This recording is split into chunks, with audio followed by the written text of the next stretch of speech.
Feuille de Mich, tunisien, ancien responsable politique et ancien prof de philo.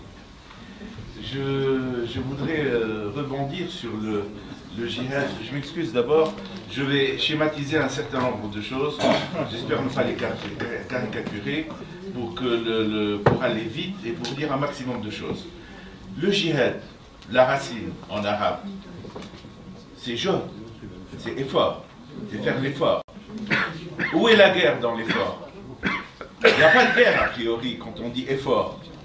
Je vous rappelle que l'un des modernistes de l'islam, même si on ne le reconnaît pas comme tel, Bourguiba, dans les années 60, avait justifié le fait de ne pas jeûner d'une manière religieuse et une interprétation parfaitement pertinente. Il avait expliqué qu'il y avait le grand djihad et le petit djihad. Le grand djihad, ça allait jusqu'à la mort. Le petit djihad était de l'ordre de l'effort sur soi. Et à ce moment-là, le grand combat de la Tunisie... Non, je suis désolé. Non, le grand djihad, allez... Bon, peu importe. Il y a deux formes de djihad, disons. Le grand ou le petit, c'est pas le problème. Le problème, c'est que le grand problème de la Tunisie à ce moment-là, et de tout un ensemble de pays, c'était le sous-développement. Les gens n'avaient pas à manger, il y avait une démographie galopante, c'était le début de la décolonisation, il fallait donner les attributs de la dignité à ces peuples qui venaient d'acquérir l'indépendance. Or, lutter contre le sous-développement, lorsqu'on trouvait que pendant le mois de Ramadan, déjà les gens ne travaillaient pas par la force des choses, et au mois de Ramadan, la productivité était quasiment nulle. Il a trouvé que c'était une pénalisation inacceptable, même du point de vue religieux. Et que le premier effort sur soi à faire, c'était, comme avait fait le prophète, lorsque les gens allaient faire la guerre pendant le mois de Ramadan, il les autorisait à ne pas jeûner. Et il leur a dit, devant la télévision, il a pris un verre au mois de Ramadan et il a bu. Nous luttons contre le sous-développement. Et c'est une lutte, du point de vue religieux, parfaitement légitime. Voilà le véritable, j'estime, esprit de l'islam. Maintenant, la charia. La charia n'est ni l'islam ni la religion. Il faut se souvenir quand même, je m'excuse de le dire d'une manière peut-être impertinente à ceux qui le savent, mais la charia, c'est un ensemble d'esprits complètement sclérosés qui ont décidé d'une interprétation de l'islam à un certain moment donné de l'histoire. Et cette interprétation était faite pour servir les califes qui voulaient absolument se maintenir jusqu'à ad vitam aeternam au pouvoir. Donc, il fallait qu'ils aient un instrument de répression du point de vue religieux pour autoriser et pérenniser leur pouvoir. Donc, moi, la charia, je ne connais pas et je ne veux pas connaître. Je suis censé être musulman, je suis tout ce que vous voulez, mais la charia, je ne connais pas. D'ailleurs, la première des choses qui ont été faites en Tunisie, après l'indépendance, ça a été d'éliminer les tribunaux dits shara'iques, le mahakam shara'iya. Bon, et ça, c'est l'essence même de la modernité. Maintenant, il y a quelque chose, et je rappelle quand même le mot célèbre, enfin, la citation, La yughayyirullahu ma biqawmin hatta yughayyiru ma bi anfusihim. Dieu ne changera rien dans l'âme des hommes, dans la nature des hommes, s'ils ne changent pas eux-mêmes. Et ça, c'est fondamental. Moi, je me réclame de ce genre de gens, et je ne suis pas seul. Je vous renvoie à un certain nombre de penseurs, genre Arkoun et autres. Le problème, c'est que dans l'islam, dans le Coran, pardon, pour les musulmans, il y a une seule référence. Comme ça a été dit mieux que moi par nos amis, le texte sacré du Coran est Sira, c'est-à-dire la conduite du prophète. Merci. Pour ce qui est du Coran. Pardon? Merci bien, Monsieur le Président. Monsieur le Ministre. Non, je vous demande de m'autoriser un mot encore. Encore un mot, je vous en prie. Le problème de l'islam, c'est que le Coran, le texte du Coran, peut sembler contradictoire. Et il y a des sourates qui appellent à la guerre, qui appellent à la violence, qui appellent à la réaction physique, et des sourates qui appellent à la paix, l'islam, la paix et la concorde, la charité, et ainsi de suite. Et ce que l'on oublie, le musulman, le jour où résoudront ce problème, auront résolu beaucoup de choses, il faut historiciser le Coran. C'est-à-dire que les sourates qui appellent à la guerre et qui sont la référence absolue des gens dont vous parlez, ce sont des sourates qui sont limitées dans l'importance et limitées dans l'espace et le temps. Ces sourates ont été inspirées au prophète dans des situations spécifiques que vivaient les musulmans et lui donner des clés pour résoudre des problèmes de ce temps-là. Alors que l'on en fasse quelque chose de valable ad vitam aeternam, c'est pour le moins un contresens. Je m'excuse, il y a beaucoup à dire. Je vous remercie de votre tolérance. Merci bien. Je dois signaler, vous étiez ancien ministre et conseiller de président de transition tunisien.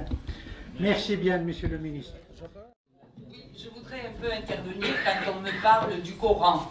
Le Coran est écrit... S'il vous plaît, posez votre question. Voilà, le Coran est écrit en arabe littéraire.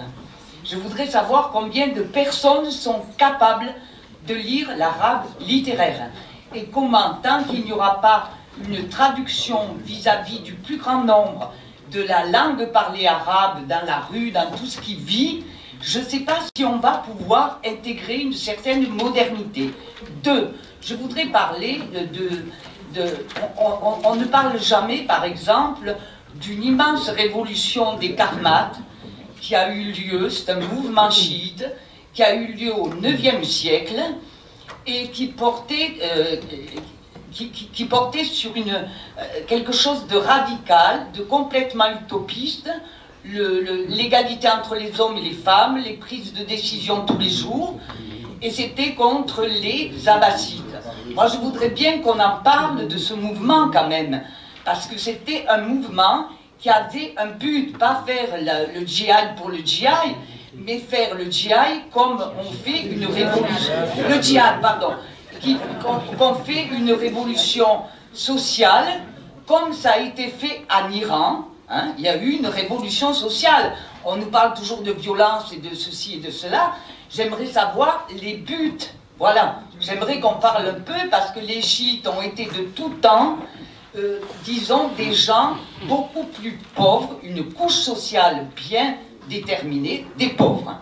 Hein, bon, comme étaient les catholiques vis-à-vis des protestants en Irlande. Merci bien. D'autres questions ? Je voudrais simplement insister sur deux points, sur deux valeurs qu'on a citées. Certaines ont été citées par le Père Lelon au début du colloque. Je voudrais demander simplement au niveau de la liberté, ce que la liberté représente, on s'interroge sur ce que la liberté représente dans chacune de nos sociétés, dans chacune de nos civilisations, avec toute leur histoire, dans chacune de nos religions et comment elle se vit également.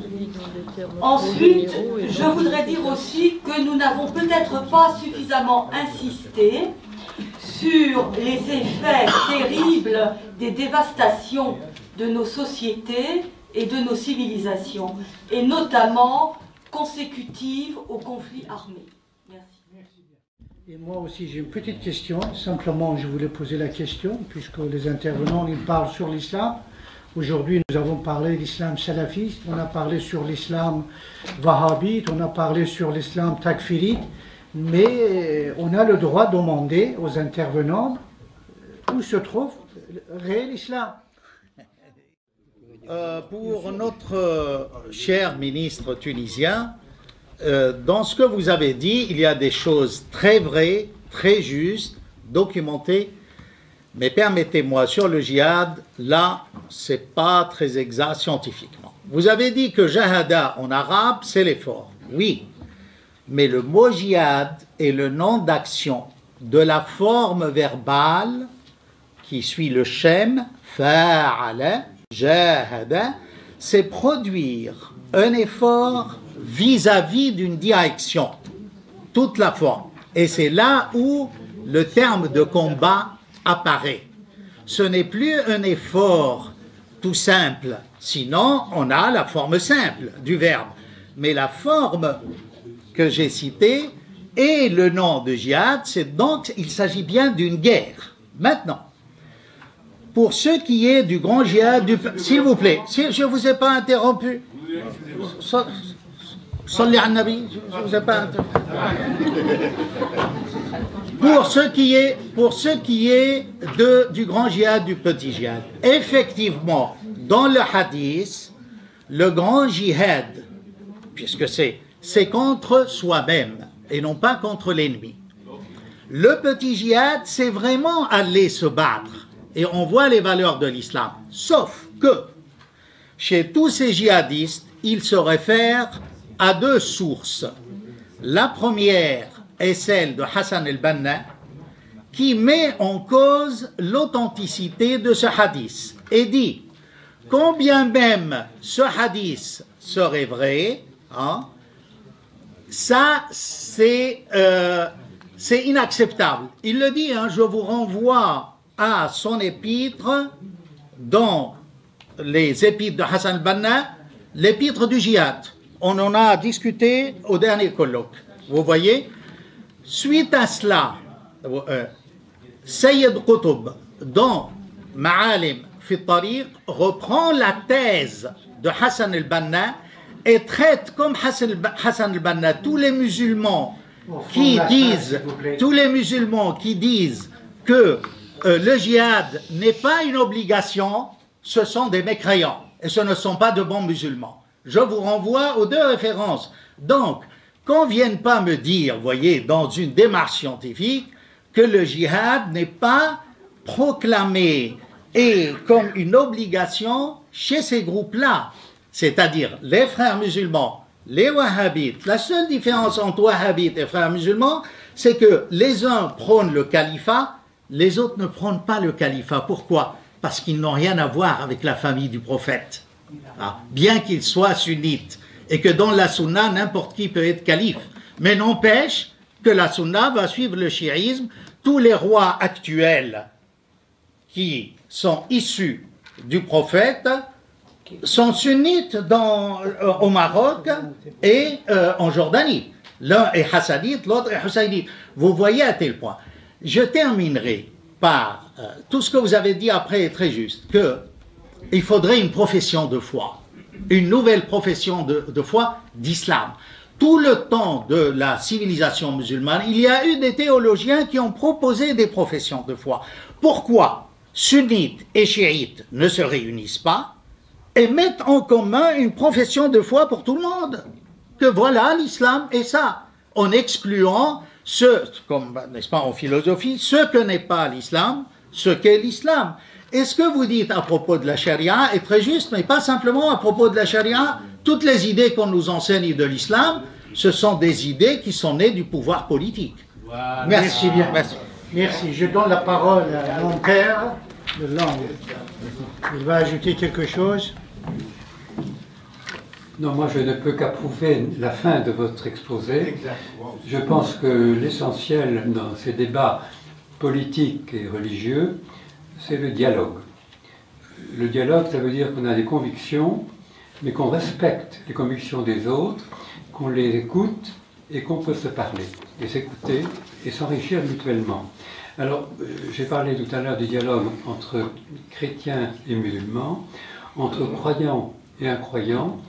Je crois aussi, parce que je l'ai vécu moi-même, que c'est très important qu'il y ait un dialogue entre chrétiens, entre catholiques, c'est pas facile, quelquefois, et aussi entre musulmans. Si on veut faire la paix, il faut faire la paix par le dialogue à l'intérieur de nos communautés, entre nos communautés, et entre les croyants et les non-croyants. Alors à ce propos, je terminerai par deux observations simplement.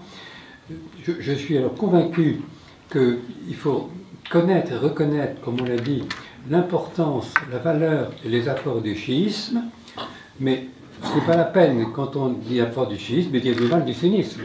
Et je pense qu'il y a aussi dans la communauté, dans les pays sunnites, des gens de grande valeur, une réflexion, une réforme. Moi, je connais bien la Tunisie, et j'ai beaucoup d'amis tunisiens qui sont des musulmans sunnites, et qui sont des artisans d'une réflexion théologique, intellectuelle remarquable. Deuxièmement, alors sur le plan politique, je pense que, en tant que Français, là, et la France a une vocation spirituelle et internationale, comme dit le général de Gaulle. Je crois qu'il nous manque en ce moment, et que la France doit vraiment favoriser le dialogue à l'intérieur de notre pays, entre tous, entre les différents croyants et incroyants, dans le cas d'une laïcité bien comprise, mais pas d'une laïcité sectaire. Et la France doit favoriser le dialogue aussi avec tous les pays du Moyen-Orient, et comme elle a une tradition de bonnes relations avec les pays arabes, elle doit continuer évidemment à approfondir ce dialogue avec les États arabes, et aussi avec la République islamique d'Iran. Je crois que c'est très important que la France maintenant reprenne des relations politiques, économiques, culturelles, spirituelles avec la République islamique d'Iran. Oui, si vous permettez, je voudrais rajouter 3 choses. D'abord, il ne me reste pas beaucoup de cheveux, mais quand j'entends islamisme, ça me hérisse. Il y en a marre avec cette histoire d'islamisme. On entend la télévision, islamisme, pour les idées françaises, pour les hommes politiques, islamisme égale terrorisme.